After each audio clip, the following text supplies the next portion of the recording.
the fundamental question, if the retention is very low, you need to go back to the whiteboard and look at the product. We didn't get it right yet. If retention is good, but you're not getting enough people to try the product, then you have to focus on first-time customers. The biggest challenge isn't getting someone to try your product. It's getting them to come back for a second purchase. Typically in the sponsorship, I have a logo and I can't say much. So I wouldn't say the logo is more effective than the Instagram. So then the Instagram gave us a good benchmark on cost. Abdulkader, better known as AK, is the CEO of Oneshot, one of the region's fastest growing hydration brands built around a simple idea, helping people feel and perform at their best. We want to say we want to be effective, but not too much. Because other people tend to say like, yeah, more vitamins, let's add more. But then vitamins can be toxic as well. We talk about community-led growth, building products people genuinely stick with, scaling a consumer brand in an emerging category, and why retention remains the most important metric in business. Awesome. For those who don't know about Oneshot and Abdul, could you tell us a bit about yourself, where you come from, what did you study, what you've been doing in the past 10 years, and why are you building Oneshot? Hi Suhail, I'm Abdulkader, but I go by AK. It's much easier for most people who are not native Arabic speakers. I'm a Lebanese. I grew up and studied in Lebanon as a computer engineer.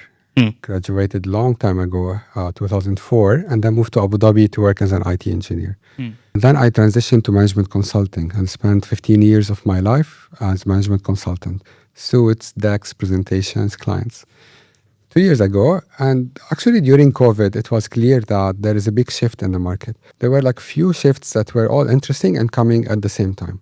There's a shift about a younger generation looking for healthier options. We used to be one of maybe the unhealthiest products portfolio we have around the world, high diabetes, high children obesity. But suddenly, around the time of COVID, pre and after, major shift towards more health consciousness and generation of people who want something better for themselves. The second shift that happened also during show, which was made locally. So suddenly, made in Dubai or Saudi made become really interesting. And the community in our region started to look into local brands as a way to support, but also they felt that the local brands were giving them something the global brands were not offering. And with that movement, we thought that that's interesting. There is a big hunger for local brands that talk to us, and there's a health movement for people who want products that work with them. And I thought if we bring that together, we looked around and felt there is an opportunity to build local brands that really talk and serve the local community and work with us. And that's how Oneshot came up.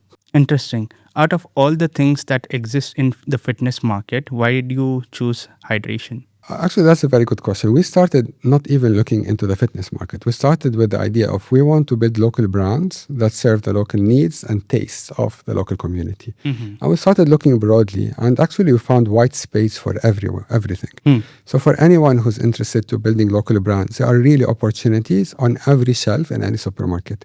Just go around and see, from the personal care to the kids snacking to the fitness or nutrition overall, there is a wide space for local healthy brands everywhere. So we had to start somewhere. And because of the major trend towards healthy life, we thought that functional nutrition is something that already took off in the US, is taking off in the rest of the world, but still very nascent in our part of the world.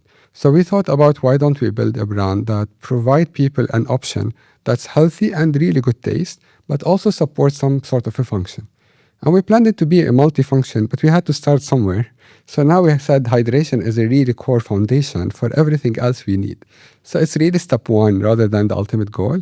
And we focus on that for the past 2 years. And now we are ready to start expanding our portfolio to other functions as well.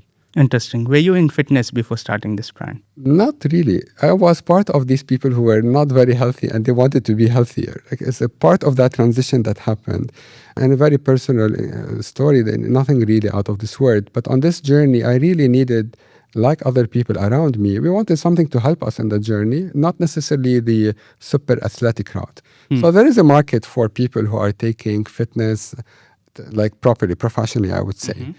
But there's also lots of other people around who just want to have a healthier life and have something to help them lead a more meaningful and tastier life.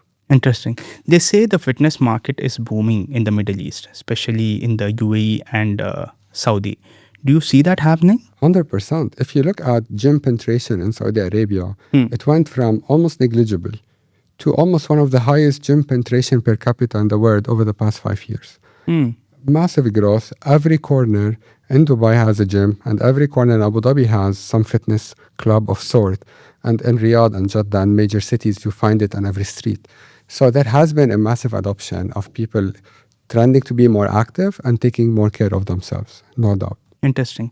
Now, the thing that you mentioned is truly coming from the market research you did in terms of how the fitness industry is growing, how the gym penetration is happening, right? Where do you get this information from? Look, a combination of reports, and honestly, the data reports in our industry are not as solid as you would like them to be. But we looked at a few things. Public data, I used to work at McKinsey, and there was a publication looking at the youth and consumer A lot is behavior coming from there. for youth. And that captured my eyes because it's actually the McKinsey team did an actual research talking to people, and they figured out that 63% of the young consumers in Saudi are willing to pay a premium for a healthier product. So that was a signal to say there is a market and people willing to pay more if something is better for themselves. And then you look at really the number of gyms on the streets. And then I talked to some of these operators. So I went and talked to people who operate gyms. In Saudi, they tend to have more big networks. In Dubai and UAE, it's more fragmented. So here What do you mean with that? So I mean like warehouse and few gym networks in the UAE, but there's a lot of individual studios, right? You have a studio for Pilates here, another one for bodybuilding, and you mentioned martial arts. In Saudi, you have some of them have thousands of gym locations. So they have a better view on the market and the different cities and adoption between male and female. So when we talked to the gym networks, we got an idea about the scale and the velocity of growth. And some of these are now public companies, so they have published data about their membership, their fees, and the growth across the sector. So you can find that from either this side or from the consumer reports.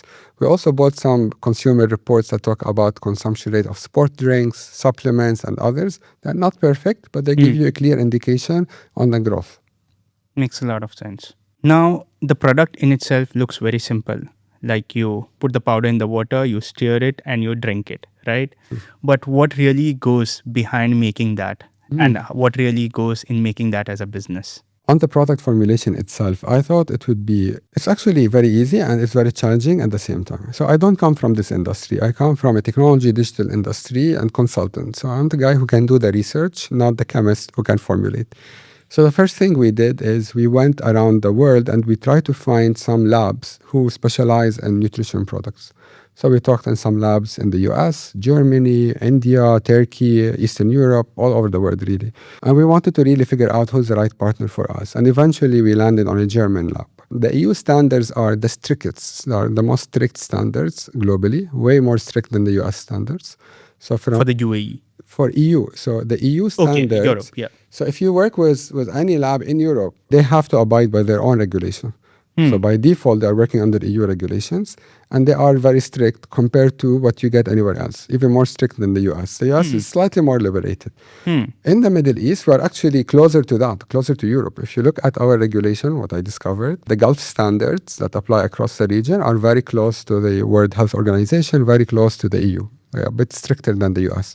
So we decided to work with the German lab. And then the way we looked at it, we really started benchmarking all the solutions in the market. So as a consultant, that's what I do. I went online and we bought any product we could get our hands on, globally speaking, east, west.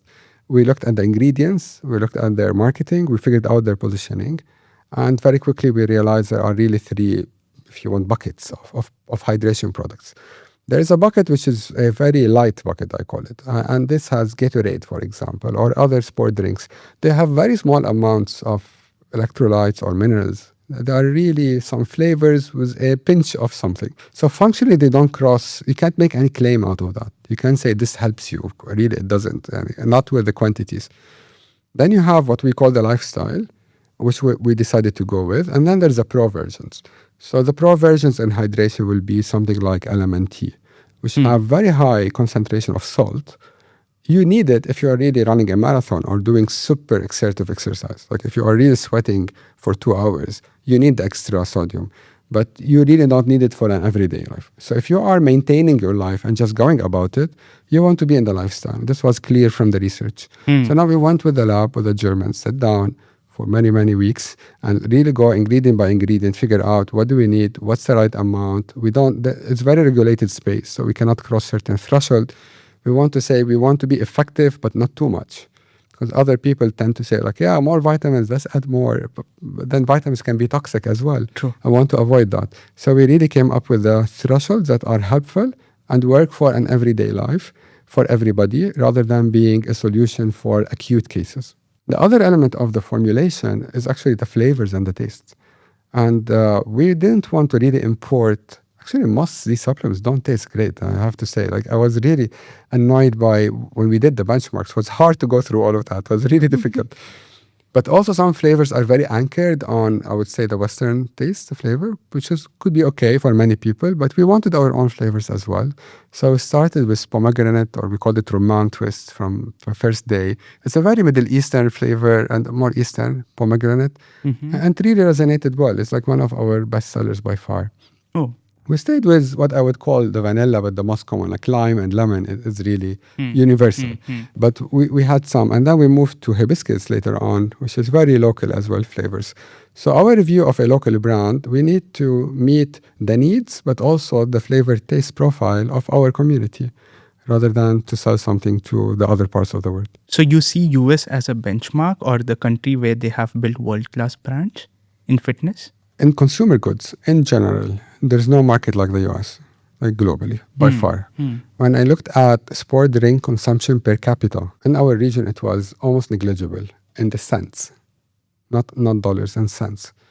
Then I found out that in Western Europe, it was about $20 range, $18 to $20 range per capita.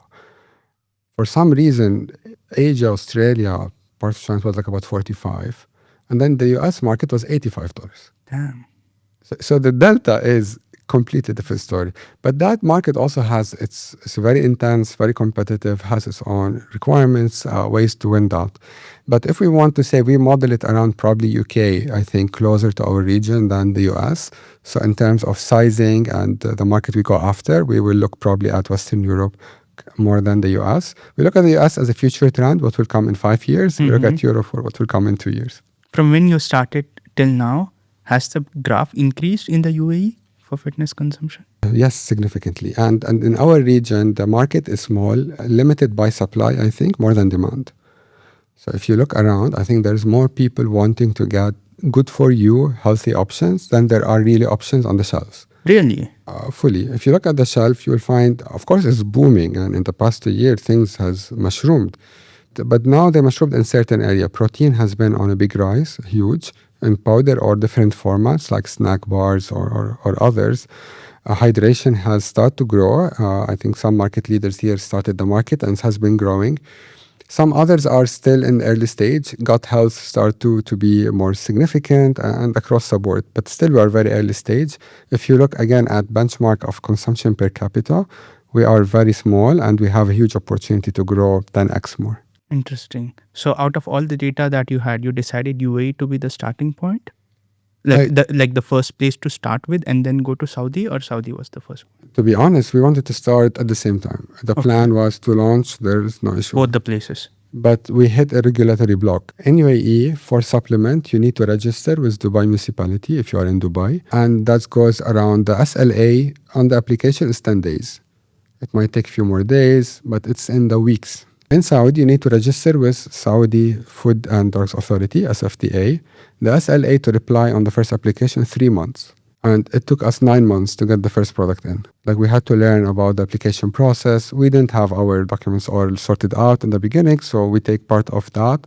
But even now, for any new flavor we introduce, there is a lag between the Saudi and the UAE markets due to the more strict regulatory process to introduce the product. So that's why we were 1 year later to launch Saudi than UAE. Today we are in both for almost a year.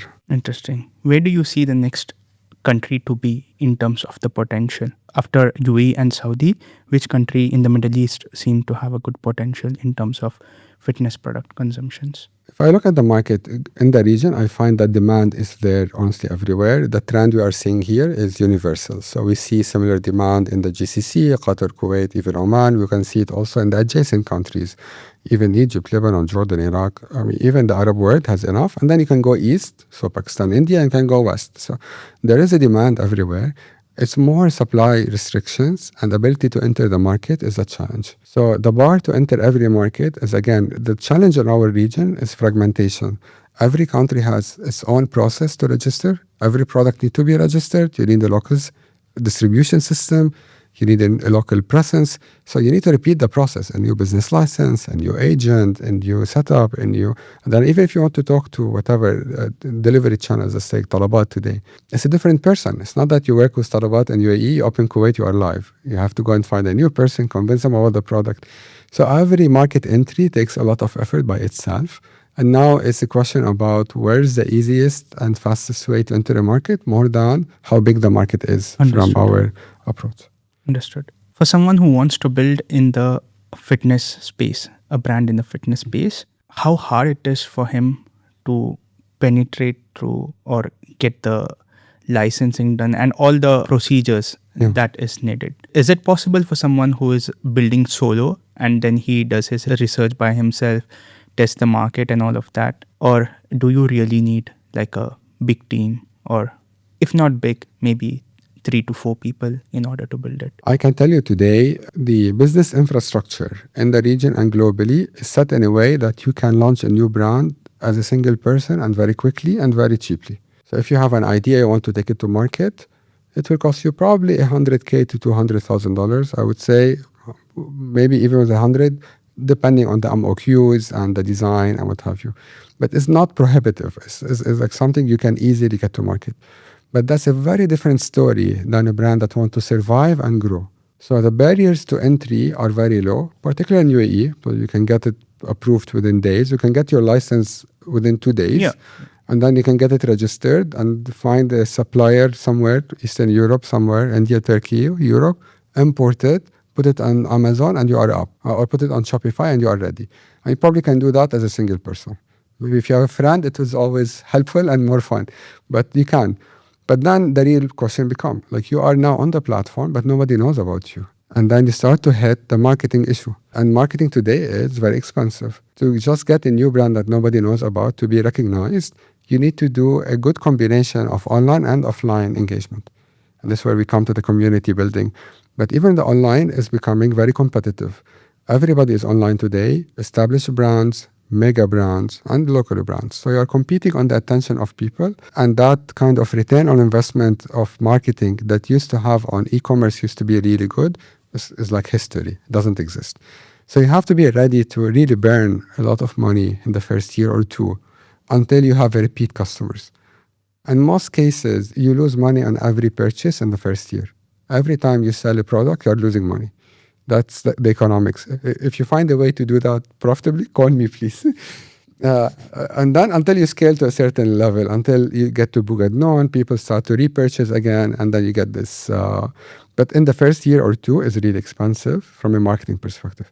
Number 2 is distribution. For any local brand, you need to be on more shelves and more platforms. When you say shelves, what do you mean? In the supermarkets, the retail? If retail, it could be a shelf, but even if it is online, e-commerce, quick commerce, you need to be listed. And to be listed today, there are so many SKUs and the dark stores are so filled, they don't have space to bring in new players. I mean, there's a requirement for the SKUs in order for you to register over there? I mean, it's a decision of the platform who to bring on. Right? Because everybody wants to be on Talabat or Kareem today, but they also have limited capacity in terms of physical locations they can hold. And therefore, they need to make decisions which brand to list, which brands not. And if you are a brand who are 2 weeks old, it's hard to make that in. Physical retail is much higher barrier. If you want to get to a Carrefour or Lulu, it's like even will take you more years, will cost you a fortune to be listed. But even for quick commerce, it's not straightforward. So they would expect you to go and do some level of success on your own D2C. On your own website. To prove demand. Like you need to prove demand. And then once you are on the channel, if you are now on any quick commerce, Now you need to be visible again.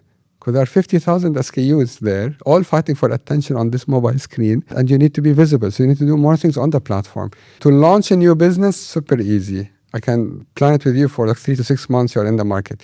If you want to sustain a business, get ready. It's gonna be like, as you said, fighting until you get your fair share. Makes a lot of sense. Now, for you, when you built the product, everything, branding is ready, the packaging is ready, the stock is ready, and everything is there, right? Which was your first marketing channel, and how did you get into the market? At the launch time, again, it was UAE. We built it on Shopify as a dark store, and we had to do marketing. We tried, definitely Google is no question. It's basically a way to have the basics right. It's not too good. And then we tried between Instagram and TikTok and others, were all social media. Instagram was the best performing. What about TikTok? We figured that TikTok was generating a lot of attention and views, but they were not converting into purchases. And the content type of TikTok is different than Instagram. True. So as a new startup, it was really hard for us to invest equally in the different formats and content types. So we had to choose our battles, like where do we really focus and put our money? So we went with Instagram as a primary channel. Makes a lot of sense. Let's say someone drank Oneshot for the first time. Okay. What is the impression that you want to create on them? Is it the taste? Is it how they feel after they drink it? Or is it a fact that they want to be a part of a brand? They want to be a part of a new cult that is happening in the UAE? It's actually the three in the right sequence. So I think the first thing... So I did a good job in asking the question. You answered the question. I think the first thing for any drink, any product that people consume, let it be a bar or a drink, taste is the number one factor to decide if I want to take this or not. If it's a medication, I have to take it, I live with it. Right? But if something that it will help me, it's not I have to, then it needs to be nice to drink. And what we figured that most of the products in the market, they typically find the easy route to good taste by adding sugar or artificial sweeteners. Like, trust me, if you add sucralose to the drink, it becomes really nice, like instantly. But then we had to put a bar on no artificial sweeteners, so you go only with stevia. And stevia is not easy to work with. It has this really bad, sometimes I find it very sensitive to stevia aftertaste. Like it just stick in my throat and I don't like the flavors. So to get the flavors right, number one is no aftertaste. This is what we really worked hard on. This took the most iteration. You might like lime or passion fruit, or it doesn't matter, but nobody wants the aftertaste, for sure. So we had to remove that. And this is the number one. If you compare today Oneshot to the other drinks, the number one factor is no aftertaste. This is really makes it more easy to drink. And then number two also is the flavors themselves. So we tend to have more richer flavors than other hydration brands. They tend to be a hint of flavor. Like you have a little bit of apple, a little bit of orange. We went with like, this is nice to drink. Like this is my treat. So what do? Oneshot for me is my daily treat that also helps me get through the day. So it's a combination of both that makes it sticky and get me and others to cut back to the drink every time.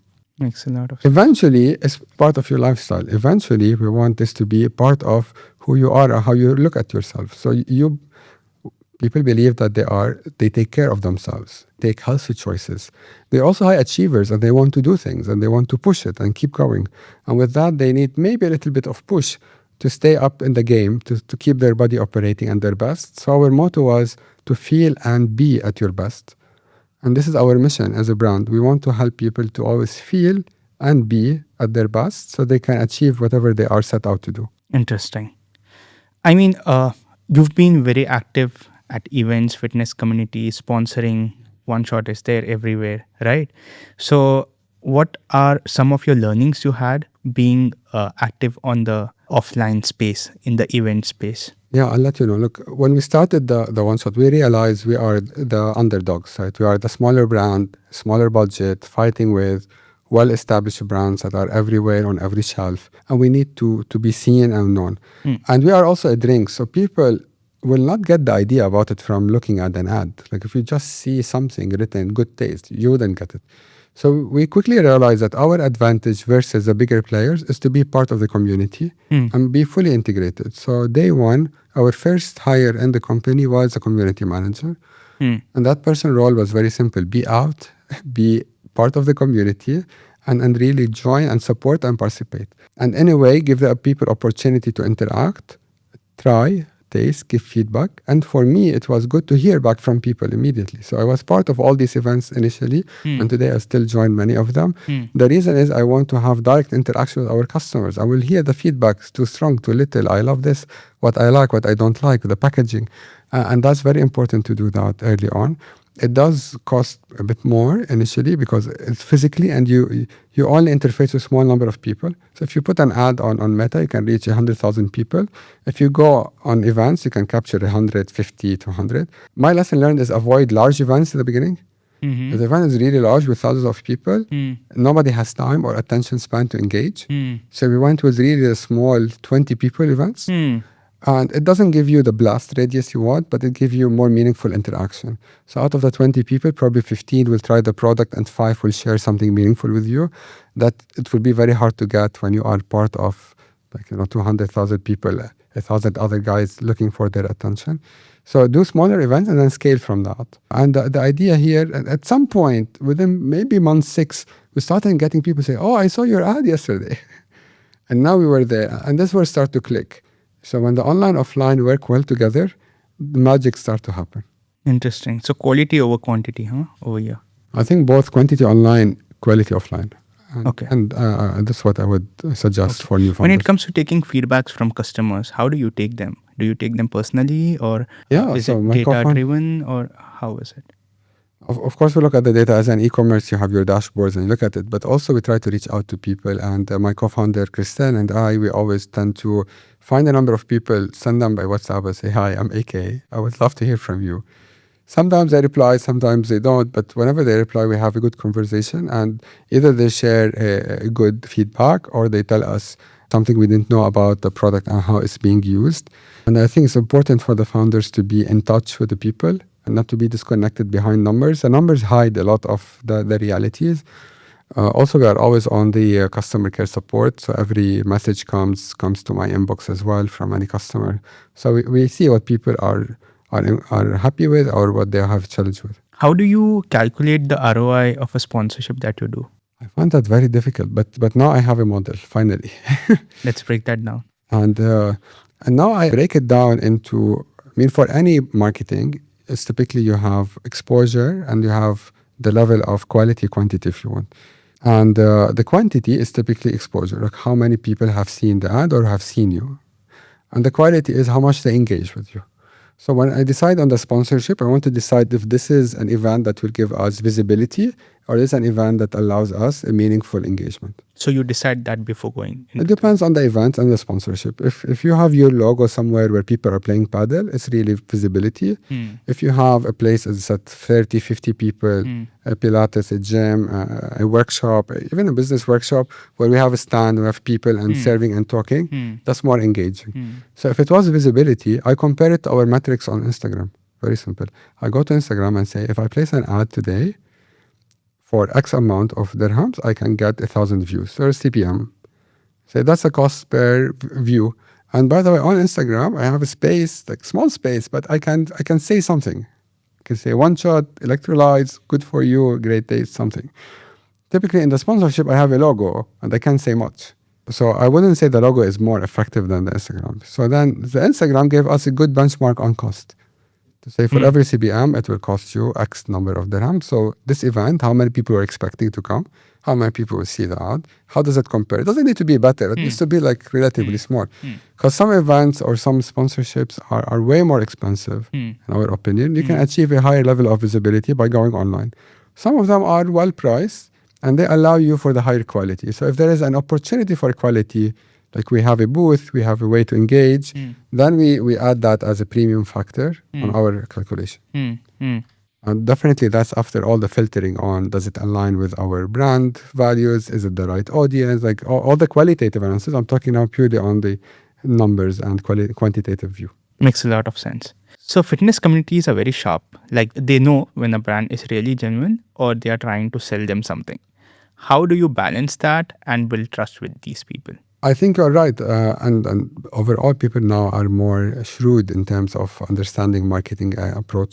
So that's why we felt first, we don't want to outsource this function. We don't want to hire promoters to go and represent us in engagement. We want our team to engage.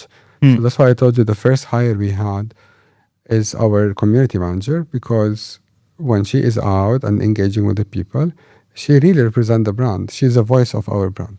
And major feedback comes from her? Major feedback comes from her, but also when she's talking to them, she's not like a hired person for 2 hours to go and finish. Makes sense. Yeah. When she's engaging, she's like honestly It comes true. subtly, Right? yeah, She yeah. believes in it and she talks about it, and she would listen to the feedback, but she's really representing it. She's living it. So I think don't outsource that. If you are real about community engagement, don't just outsource it to somebody per hour. Like just really go out and build that to be you. Like basically you and your team go in. And whenever I have the chance, I go myself and the team. So first level on that is engage yourself. Like don't outsource it. The moment you see somebody with a dress code, you know they are commercial and trying to get you. This is one. Number two is be part of the community. Like when I go, I share, I participate in the class. Like it's a good opportunity. Let's do some exercise as well, right? It's true, and then like you know what it is. And you engage with the coaches, and you show up, and you give them the whatever we can support. If you want some awards, and they are small mini events, but they add up. And being genuine about it rather than being purely like every event something that needs to come out of it. It doesn't, by the way. I mean, you have to engage for years until you are really part of the community. It's not something you can get ROI within 2 months out. Understood. What have these athletes, trainers, and people who really consume your products taught you more than maybe an Instagram that have taught you? As a feedback. Instagram ad might have taught you. Taught me Yeah. as a feedback. Yes. The feedback we get on Instagram is very little, basically. We get people reacting to messaging, really. But what we get on real life is much richer. So number one issue people had was the packaging. So packaging was really hard to open. We had the packaging open from top, and many people were not opening easily, so the powder was flowing. It was a big mess. So we had to change the packaging completely. And now we created some laser scoring, and now we open it from the side. Okay. Still, it's not the best. You mean it's the one that you have this over here? Yeah, exactly. So today, if you see this line here? There's a visible line. Okay. And this Can I open this? Yeah, of course. And this is a laser scoring. Yeah. So it's a good experience.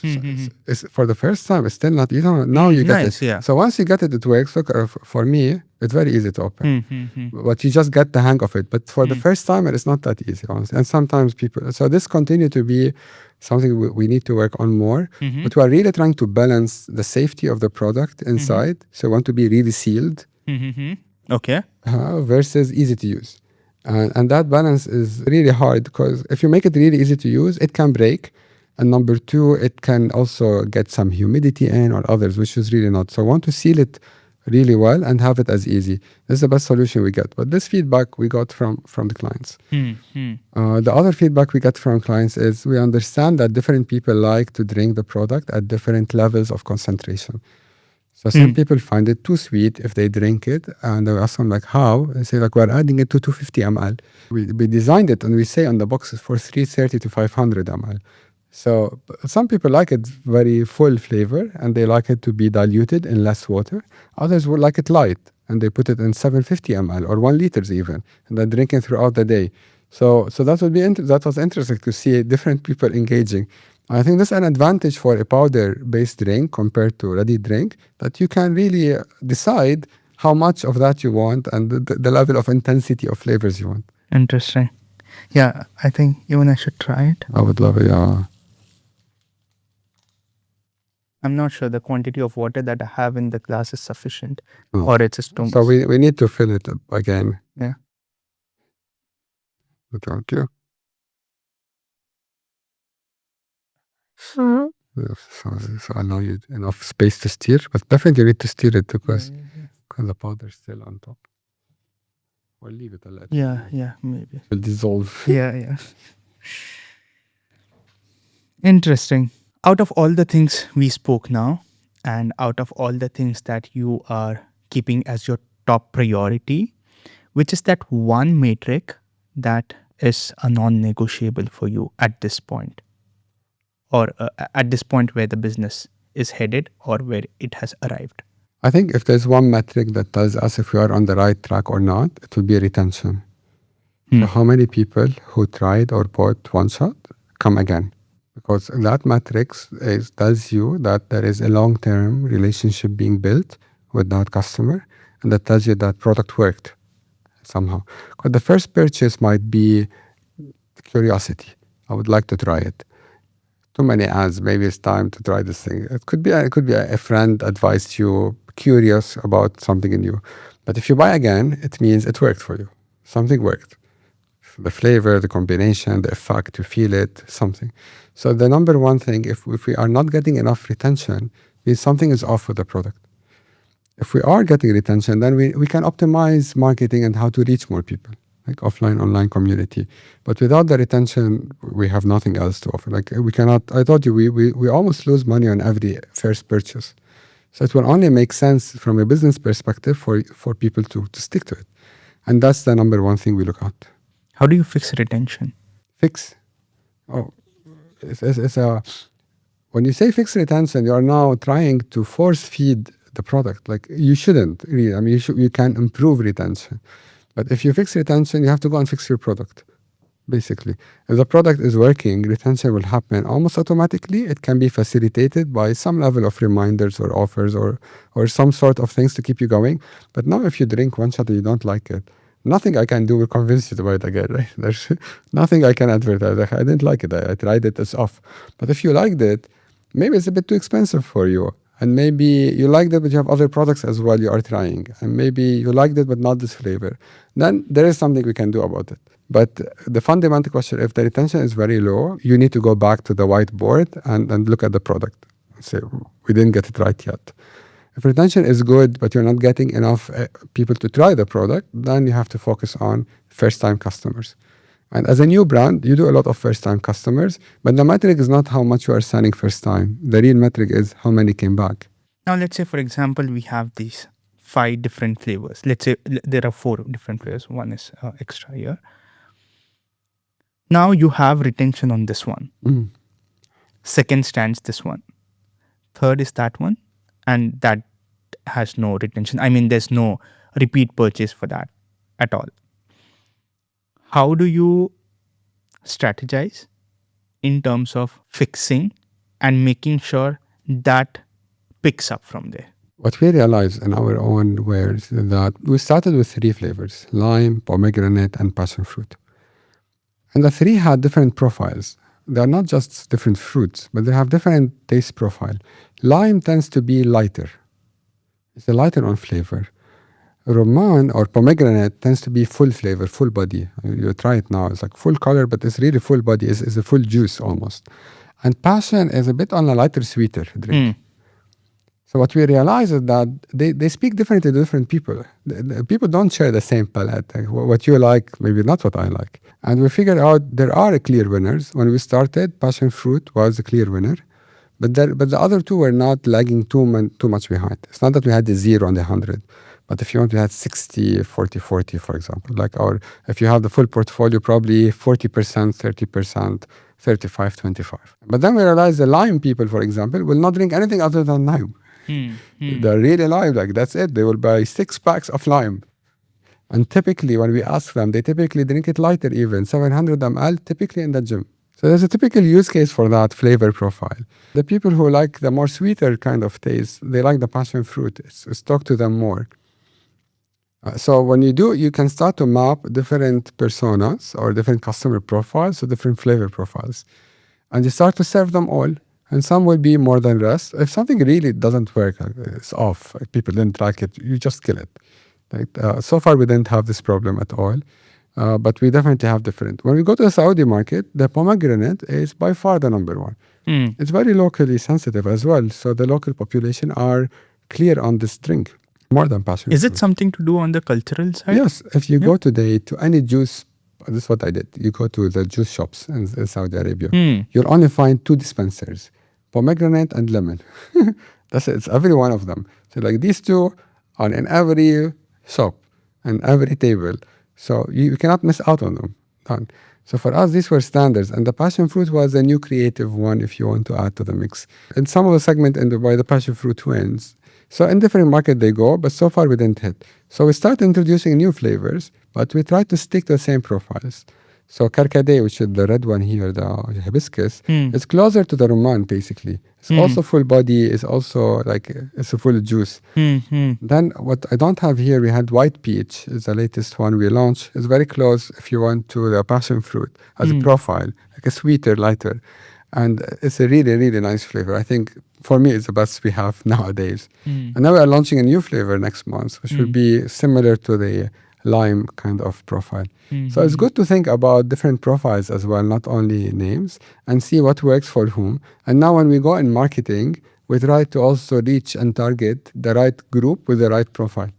So like if you know probably lime will work for this person, don't go and show them passion fruit. And the opposite is true. And this you learn it over time. Interesting.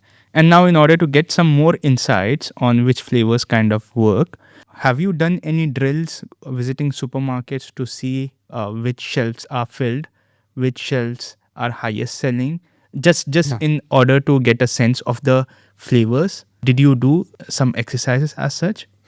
I do that every week. So every week I go to some supermarket, I go around, look what's new, what's coming in. But I also look at global trends. There are flavor trends globally changing.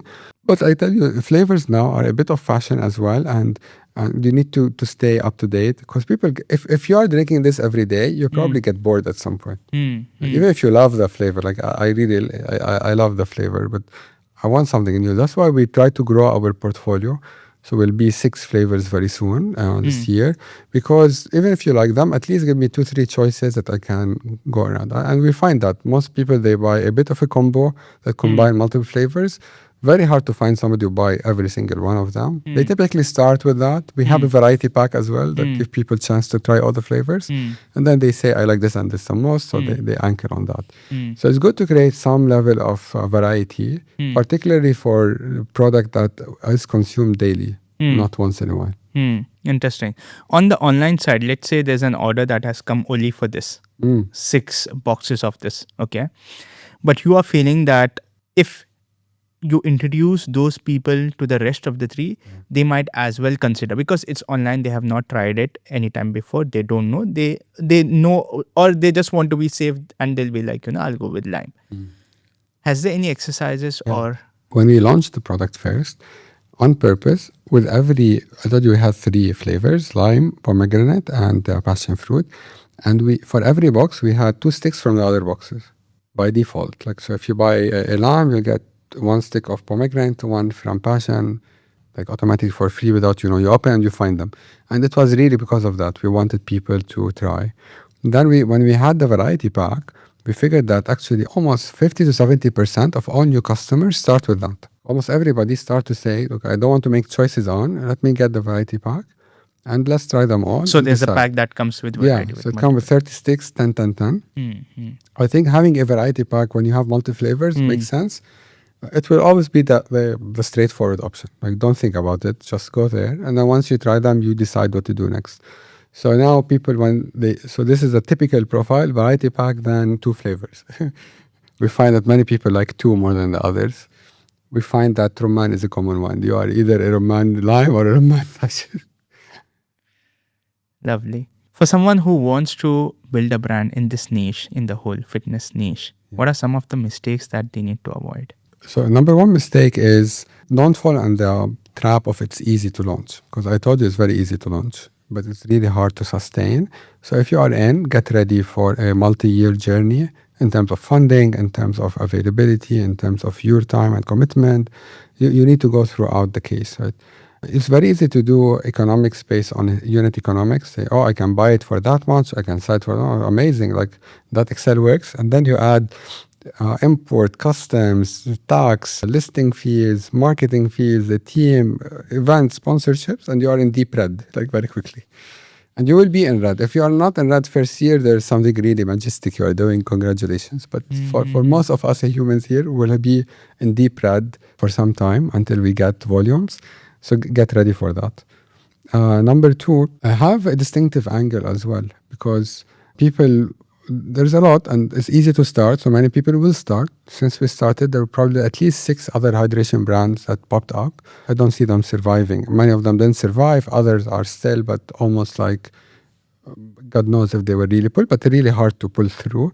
So find an angle that really genuinely solve a problem for a local community rather than another Me Too product in Brand, the market. yeah. Now, when it comes to having competitors that are going head to head with you, how do you stand strong during that time? It's tough.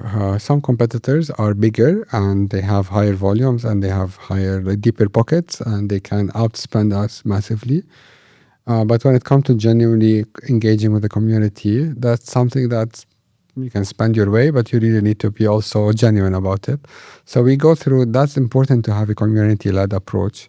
If you're just another product on the shelf, it will be hard to get on the shelf. But even when you are on the shelf, it will be hard to sustain. But if you are part of the community, then the other parts become easier. It's very slow because you do it one event at a time, 20 people, 50 people at any time, but eventually it accumulates to something interesting. If you had to give like one piece of advice for someone who is getting started with entrepreneurship, what would it be? The one advice I would say, find a good partner. Most probably on the journey of entrepreneurship, you might pivot and change. You It's lovely. Very nice. It's really nice. I think product can change, flavors can change, formulation can change, markets can change, packaging definitely will change, the brand might evolve. So when you start the journey, you have a view on what you will do and how you succeed, and most probably you will change that during the path. But it's important to have a team with you, and I think a solo entrepreneur is a very lonely thing to do. My advice, like, don't do it alone. It's really lonely. And you might be able to do it, but it's not the right thing to do. Like, there are so many decisions you need to make, and you need a sounding board. You need at least 2 people to think about and say, why not? Let's think about it. You also need somebody that can share the burden. It's a lot of work to do. Between the product to operations, to marketing, to supply chain, to events, to management, it's really a lot to do. And you need that partner that you trust fully. And I would really put 3 lines under trust, because it's a difficult journey. And the last thing you want to do is to be questioning the intention of the other person in every corner. Why is he or she saying that? You don't want that. If my one advice is it's a fun journey. It's going to be challenging. Find somebody to join you. Find somebody that you know already. Irrespective of skills, what's more important when you're looking for a co-founder out of all the things that people say? I told you the skills required here are not knowledge or expertise. They are more about how much they are in the game and how much they are good to learn on their feet and keep evolving. Like, we are not the experts in drinks or in electrolytes, neither me nor Christelle. But we are both excited enough about the topic, and we are humble enough to sit down and say, we don't know, let's learn and let's iterate. And that's what you want in that person. What you want is a high ability to execute, high trust, no alternative motive, and they have the intellect, honestly, to be a learner and learn on the go. You don't want somebody who has like, I have done this for 20 years. Because probably if they have done it for 20 years, they are not good for entrepreneurship. Like, they know how to do it in a very well-established space. They don't know how to do it in a different space. Yeah. But also, this is not an 8 to 4 job. It's not something that you will do for 2 hours a day. Customers will call you in the middle of the night. The shipment will be stuck at the borders on the weekend. The event is always happening on the weekend. So this is really a very intense couple of years at least. So you find somebody who's willing to go the extra mile, fully online on the mission, which you are trying to build, and the timeline for the mission. Not that they have 6 months time and we need to get back. And you really work well together. Like, you will disagree, and you want to disagree on many things by default. Otherwise, they don't add value.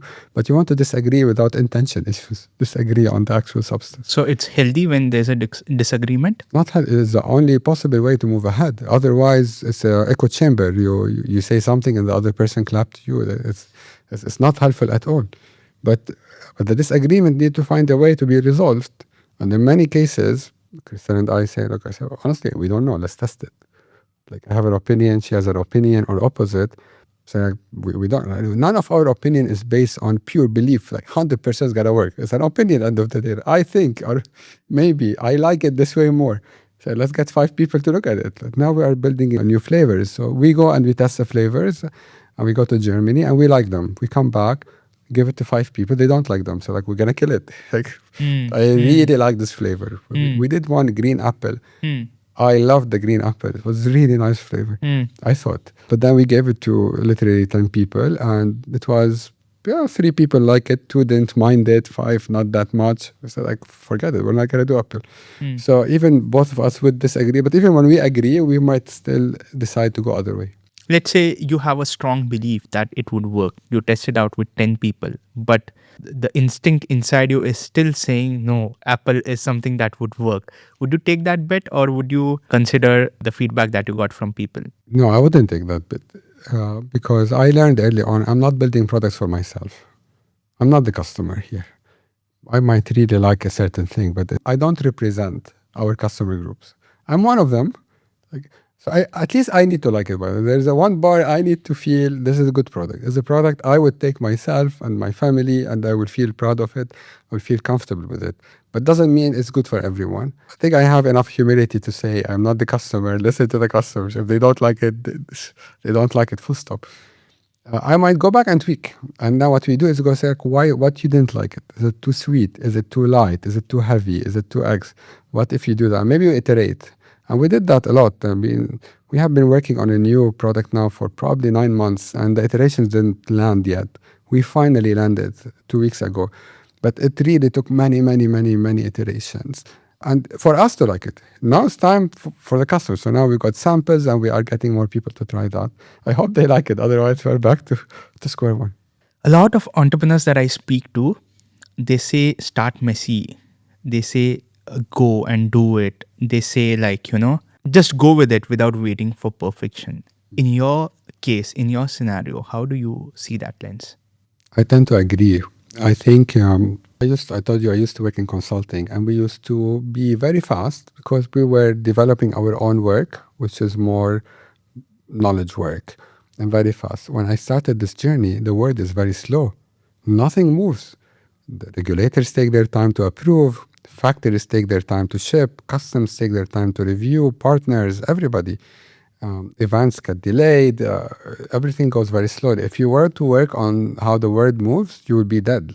Because you are spending your expenses until the product hits the market. This all overhead. You can die. Number 2 is other people have the budgets, but you have the speed. And this is a game between a smaller player and a bigger player. And if you work with the speed, you can iterate 4 times before they even launch. And this is the whole idea. So we launched our first product with a different packaging and different brand design altogether. It was darker. We tried to get it this premium feel, but we didn't do a good job. But within 6 months, we had a complete rebrand. The second product line was completely different. And that we listened, like the people said, but we are happy we did it, because if we sat down until we get the right shade of yellow, we might take 6 months. We were out, people liked the product, they didn't like the packaging. So it's easy, let's change the packaging. So at least we tested something. If they didn't like the product, then we know we need to do something else. So my idea is go as quickly as you can, definitely, with a lens of learning. The purpose of this launch is not to break even. The purpose of this launch is not to exit. The purpose of this launch is to get feedback on 1, 2, 3, 4. And be clear on that and go and iterate. We aim to have an iteration cycle of 3 months between product change and basically the rhythm we work at 3 months, not a year. I think we can be even faster, but if you are really starting, put yourself in weeks timeline. That's something that I would take for today. Lovely talking with you, Abdul. Thanks for taking out your time. There's so much for me to learn from this whole conversation. And I'm sure for the audience who are watching it, there's so much for them to learn as well, implement and execute on their side. Thank you again for joining us today. Thank you, Sohail, for doing this. I think it's the right opportunity in our region for more people to build their own brands. Consumers expect it. We want it. Please come in. And thank you for supporting that community. Every week, we sit down with founders, operators, and brand builders shaping the future of commerce. If you enjoy these conversations and take something away from them, please subscribe to the channel. I'll make sure we keep bringing you better guests, better stories, and real lessons from people building on the ground. I am Sohail Sayed, and this is Commerce Couch.